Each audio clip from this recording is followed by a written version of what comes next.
मैंने तो एक दफा ये कहा था कि जब मैं किसी ओहदे पे था, मैंने कहा जी मैं इस जगह से सरकारी रिहायशगाह से निकल जाऊं, फिर मुझे डी नोटिफाई करें, क्योंकि वो जो स्टाफ होता है वो आपको फिर उसके बाद आंखें ही नहीं मिलाता जो कल तक बड़ी आपकी इज्जत कर रहा होता। अब सदर ममलिकत जो है उनकी हालत इस तरह की है कि सबको नजर आ रहा है कि सदर बेबस हो चुका है, चूंकि इनका अब टेन्योर भी खत्म होने वाला है। और दूसरा यह है कि सारी वो कुव्वतें जो चाहती हैं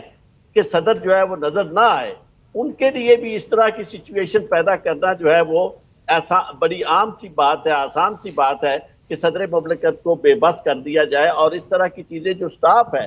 वो बिल्कुल परमानेंट उसकी हैसियत है, और वो